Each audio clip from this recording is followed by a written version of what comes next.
Coucou à toutes, bienvenue sur cette nouvelle vidéo. Aujourd'hui, je vous ai prévu un petit maquillage rajeunissant. Et oui, parfaitement. Pour commencer, j'ai choisi donc d'appliquer un fond de teint un peu plus clair que ma teinte. Donc j'ai choisi le velours en poudre compressée que j'applique donc, vous voyez, un petit peu comme des lunettes de soleil de ski sous mes yeux. Voilà. Je vais également l'appliquer sur toute ma zone T pour l'illuminer.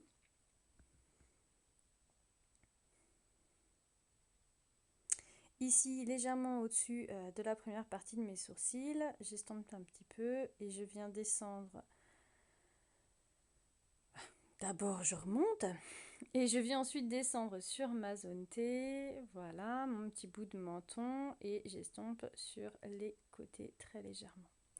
Très légèrement parce qu'ensuite, je vais reprendre ma teinte classique.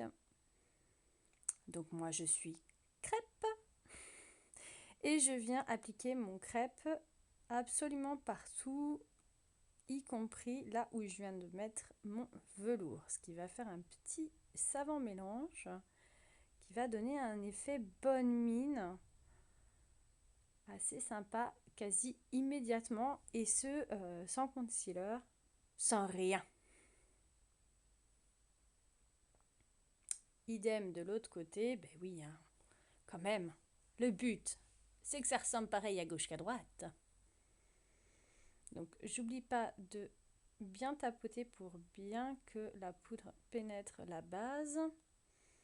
Et j'en remets là où je suis déjà passée, voilà, avec mon velours. Les pommettes. Et j'oublierai pas mon front, bien évidemment.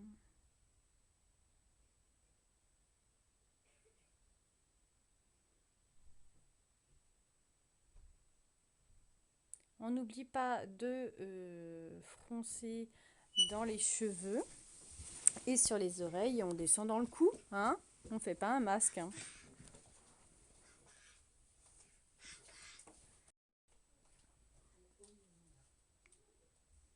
Bon, bah là, j'ai encore perdu quelque chose. Je commence à avoir l'habitude maintenant. Ici, pour faire mes pommettes, j'ai choisi la couleur Spirited. Alors, elle n'est plus en vente dans le catalogue, mais elle est toujours aussi jolie. Et puis, comme je l'ai, autant en profiter. D'ailleurs, dans cette vidéo, j'ai utilisé pas mal de choses qui ne sont plus en vente. Mais rien ne vous empêche d'avoir des choses et des couleurs qui sont similaires et qui s'en approchent.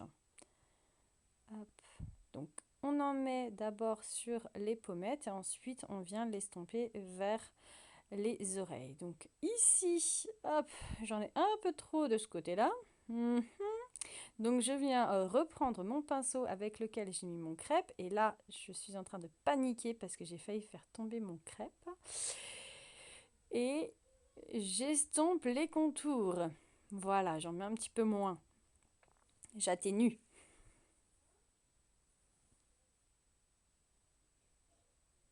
On ne sort pas en faisant oui, oui, hein, bien sûr.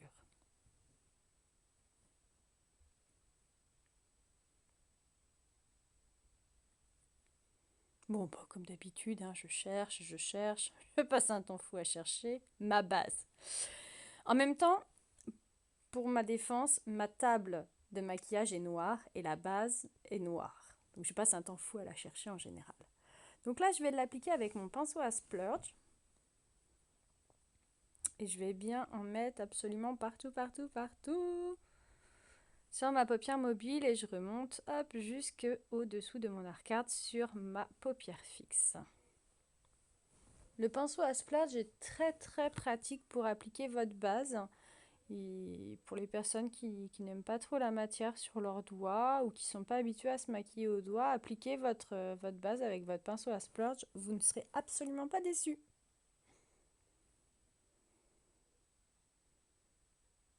Attention à ne pas mettre de base à yeux dans vos sourcils, hein, ça ferait vraiment pas beau. Ça les compacterait, ça rendrait pas joli du tout.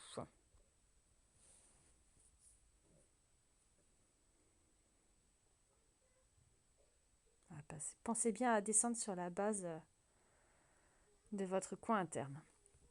Donc, bingo, encore un produit qui n'est plus en vente. Le Splurge Cherry Shed. Cherry Shed, je ne sais pas trop comment on prononce. Donc, c'est un cuivré un peu clair qui tire vers l'abricot, que j'applique en tapotant. Et là, enfin, je l'applique en tapotant sur la partie centrale de mon œil. Et vers l'extérieur et vers l'intérieur, je l'étire pour qu'il soit à peine plus clair. Et ici, je viens faire juste mon mon creux de paupière en le remontant à peine. La même chose de l'autre côté, je tapote sur la partie centrale de mon œil. Et je vais venir l'étirer sur le coin interne et sur le coin externe de l'œil. Ce qui va permettre d'avoir un petit dégradé vers les coins. Et hop, le creux de paupière.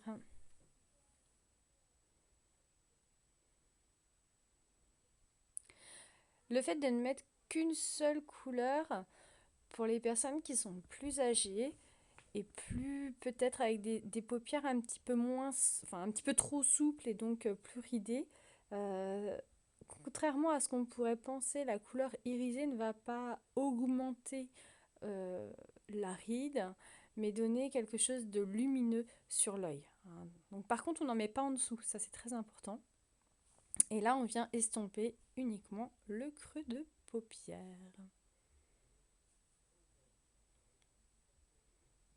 Moi, j'aime bien estomper.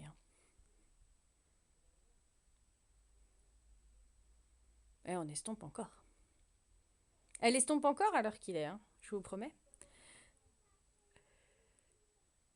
J'ai choisi d'appliquer le crayon prime pour pas que ça fasse trop foncé. Un petit trait assez succinct, limite grossier, voilà, que l'on va bien faire en ras de cils des deux côtés. Alors, choisissez un crayon pas trop sombre pour un maquillage rajeunissant. Plus vous allez foncer et plus on va donner un aspect assombri. Donc pas du tout un aspect qui va rajeunir. Et ici, avec mon pinceau, toujours mon pinceau à splurge, en fait, je viens fondre le coup de crayon avec le splurge. Donc c'est assez facile à faire puisque c'est un crayon gras, donc pas de problème, ça se fait très très bien. Ensuite, facile, on va utiliser son mascara épique pour avoir des cils de ouf. En me regardant, j'ai l'impression que j'ai gagné 10 ans sur cette vidéo. Ça fait plaisir, hein? Vous en pensez quoi? Laissez-moi un petit commentaire pour me dire ce que vous en pensez. N'oubliez pas les pouces vers le haut.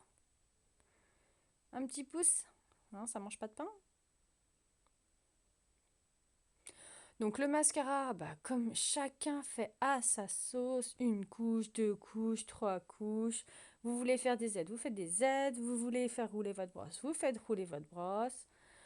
Chacun l'appliquera à la façon la plus facile. Alors, pour les personnes qui ont l'habitude de faire un trade liner parce que ça cache les petits défauts du mascara, vous pouvez, en regardant vers le bas, appliquer votre mascara sans que ça touche vos paupières et donc sans avoir besoin de faire un trade liner plus épais. Alors, hop, les petits cils du bas.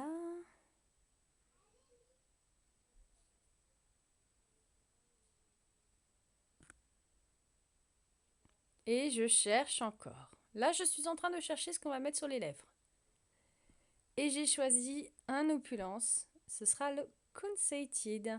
Choisissez une couleur claire pour un maquillage. Une teinte qui ravive un petit peu justement le teint, les pommettes. Et choisissez de l'estomper. Ne laissez pas la couleur telle qu'elle est au tube. Estompez-le au doigt, votre rouge à lèvres, pour faire quelque chose de plus léger. Voilà, vous pouvez le refaire une deuxième fois. Voilà. Bon, j'étais plutôt satisfaite jusqu'à ce que je me rende compte que j'avais pas fait mes sourcils. Donc là, ni une ni deux, je prends ma palette à sourcils, mon petit pinceau, et d'une façon simple et efficace, dans ma palette à sourcils, je prends la couleur numéro 1 pour faire ma tête de sourcil. Je vais mettre de la taille du pinceau pour en faire la taille, l'épaisseur de mon sourcil. Hop. Et avec la couleur numéro 2, qui est à peine plus foncée, je viens faire la descente de mon sourcil. La queue de mon sourcil. Allez, on fait le deuxième côté. C'est mieux quand c'est parallèle. Vous voyez, en fait, la taille de mon pinceau me permet vraiment de faire la hauteur de mon sourcil. Je le pose et ensuite je l'emmène vers l'arrondi de mon sourcil. Et c'est une bonne mesure pour moi. Voilà, je pense que c'est la taille qu'il me faut, ni trop large, ni trop fin. Toujours pareil, l'étape numéro 1 et l'étape numéro 2, la descente. Une fois que ça c'est fait, j'enlève le surplus avec la brosse. Hop. Et je viens fixer mon maquillage avec une brume fixatrice du coup, puisque j'ai mis de la poudre. Je viens fixer le tout avec une petite brume. En plus, celles-ci, elles sont trop bonnes. C'était bien évidemment une édition limitée. N'oubliez pas que tous les produits sont disponibles toujours sur ma boutique www.uniquebywendy.fr.